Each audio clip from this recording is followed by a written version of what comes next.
My darling Marianne, my heart friend, my soul sister, I am so honored to celebrate you. Ever since I first met you, I recognized in you the authentic, sacred feminine.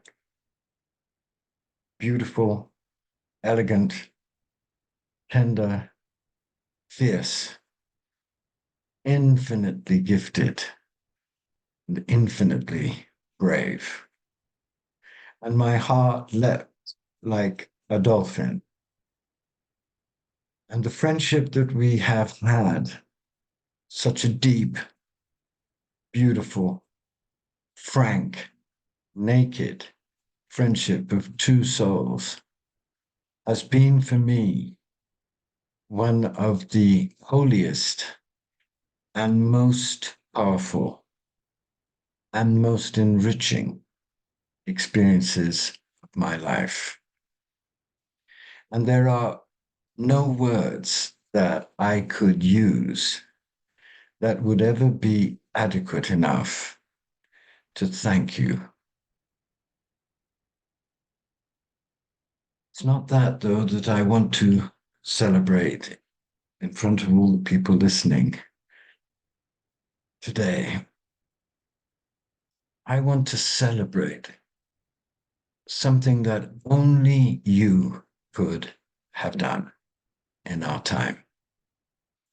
I want to celebrate the unbelievable, noble courage that you have shown as a spiritual teacher, willing to go into the depraved arena of our contemporary politics, so divided, so insane, out of a great love for the authentic democratic truths of America, out of great love for the world that you know is careening towards unspeakable disaster potentially, and in great love for the God that you serve.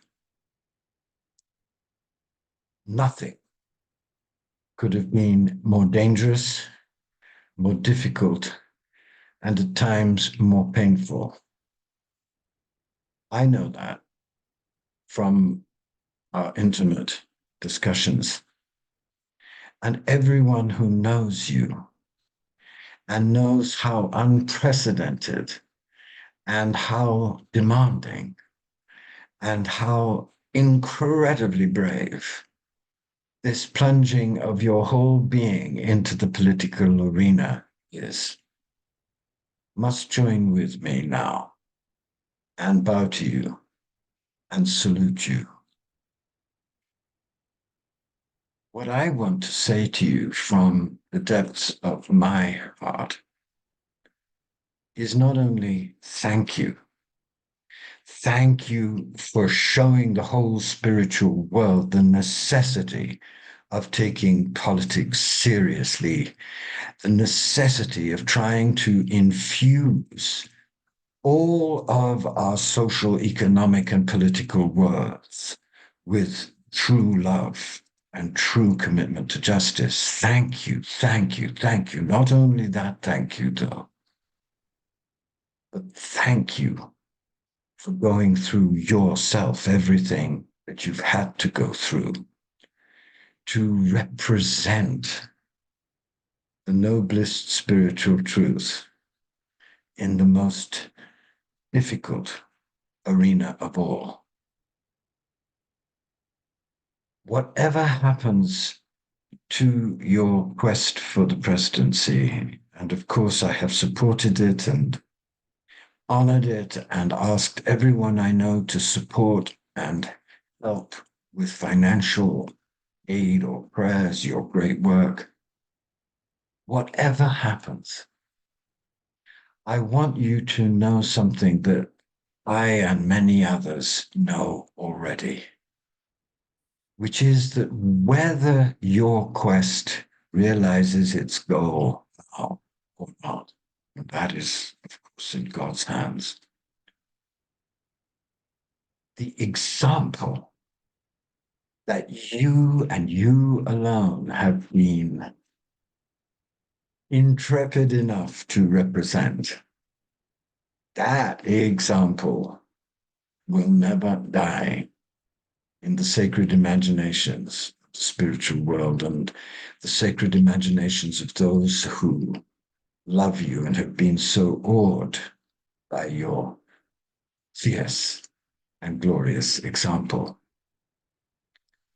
And I want to say too, that whatever happens, the way in which you have injected with relentless elegance into the core of our dilapidated and divisive political discourse the music of spiritual truth, that will remain. That example and its radiation, that truth, and it will continue to inspire the noble ones to take on the task of joining the different worlds so they all can become one world manifesting love and justice. None of your effort, none of your suffering, none of your joy, none of your amazing, unparalleled oratory, none of your traveling, none of your exhaustion, none of your rapture, none of your belief has been wasted.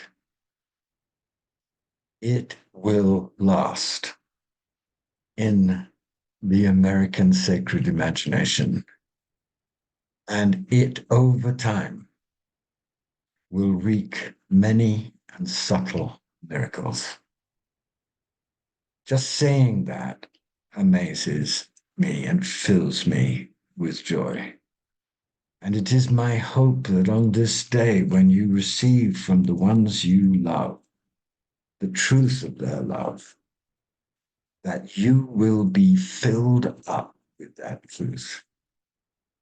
Truth that you've stood up, given everything, and imprinted forever an example in all our minds of what true sacred activism is and what true sacred activism costs and demands and implies.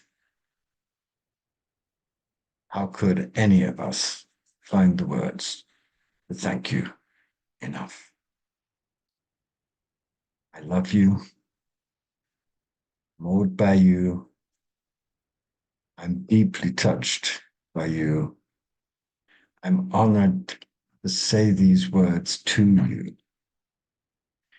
And I want to end just by reading to you a magnificent poem by one of your predecessors, Hadovich of Antwerp, someone who gave her life to the 13th century in impossibly black conditions to represent sacred feminine in all its majesty, tenderness, ferocity, and clarity and power.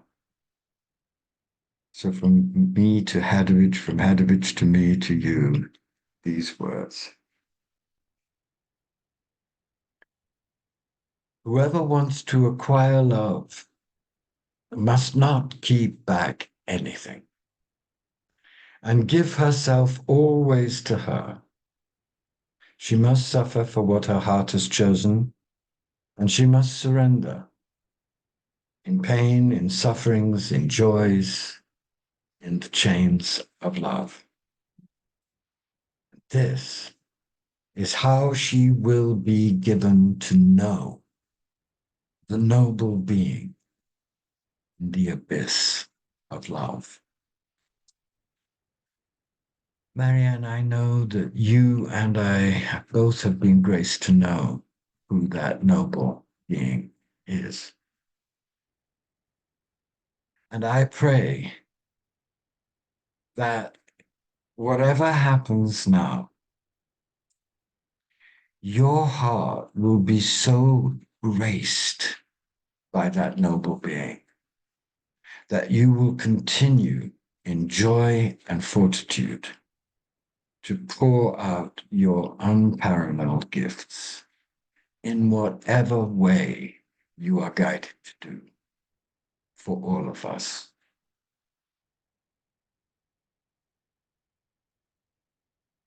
Thank you, my darling.